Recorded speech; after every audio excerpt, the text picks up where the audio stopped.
Welcome to this explainer. I am so thrilled to have you here because today we're tearing down a digital ghost story that almost all of us totally fell for. You know the phrase, right? Build it and they will come. Whisper it in a cornfield like in that classic '89 baseball movie, and it sounds pretty magical. But somehow, somewhere along the way, we completely mistook movie magic for a modern business plan. It's wild. To see why this is a terrible idea, let me share a painfully relatable, kind of self-deprecating story from our source material that really exposes the reality of the open web today. 6. That is the exact number of weeks the author of our source piece spent agonizing over just a domain name. I mean, we're talking massive shortlists, elaborate spreadsheets, literal scoring systems, like they were naming their firstborn child instead of a blog. And then came tweaking the CSS code until their eyes practically went dry and meticulously color-coding a massive 6-month content calendar. We have absolutely all been there, right? Pouring so much of our finite energy into building the perfect digital home completely from scratch. And then, launch day finally arrives. They hit publish on that one masterpiece piece they were absolutely certain would break the internet, leaned back in their chair, and waited for the traffic to just roll in. The result? Well, a crushing anticlimax. 4 visits. Literally just 4 visits in the entire first week. But wait, it actually gets worse. Yep.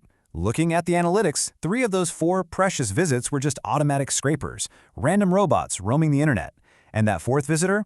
Yep. That was just the creator themselves refreshing the page to see if their analytics software was actually working. It's hilarious, but man, it hurts because it is just so true. And here's the big realization.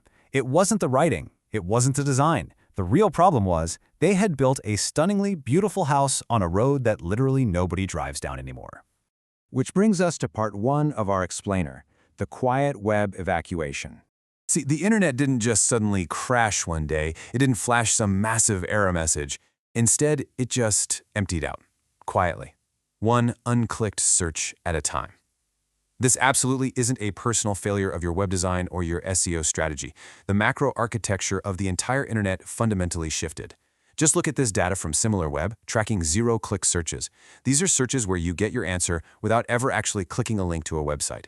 For news queries, that number jumped from 56% in May 2024 to 69% just a year later. Why? Because Google started answering the questions itself right at the top of the page. The traffic isn't leaving you guys. It's just never arriving at your door in the first place. And if you're sitting there thinking, well, this only hurts small indie creators, think again. Take a look at this massive drop in organic news traffic. It slid from a peak of over 2.3 billion visits down to under 1.7 billion. Massive players like Business Insider watched more than half of their search traffic completely evaporate over 3 years. They actually had to lay off roughly a fifth of their staff. These are not amateurs. They had huge budgets, whole dedicated teams, lawyers, and they still got starved out.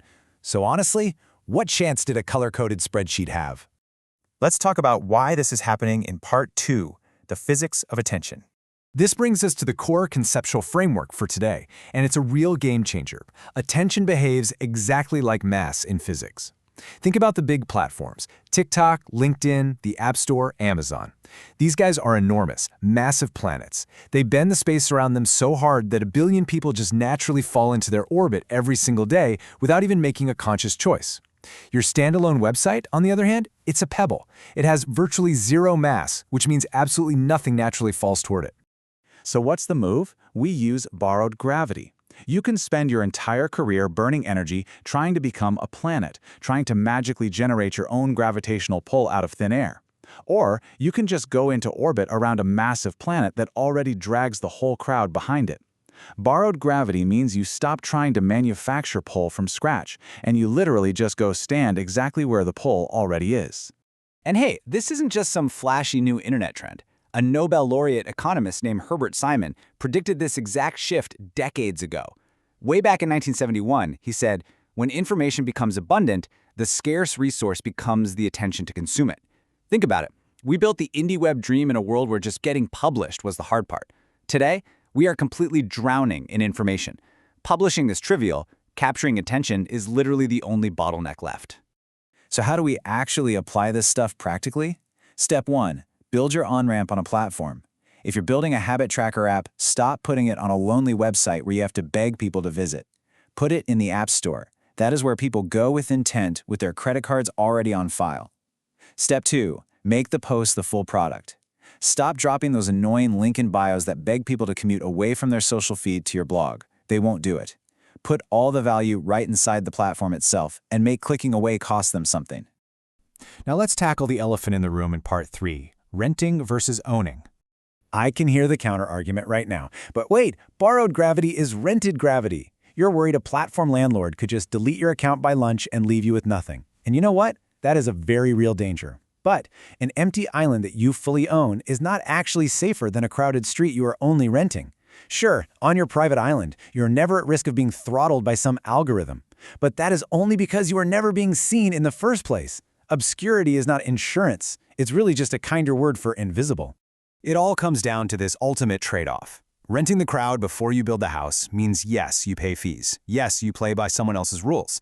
But trying to sell on your own standalone site with absolutely no audience is literally setting up a lemonade stand in the middle of the Sahara Desert.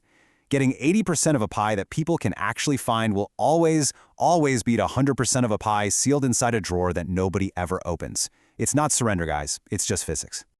Okay, so what is the plan? Part 4. The last room strategy. What are you supposed to do with that beautiful, standalone website you already bled over? The good news is you don't have to throw it away.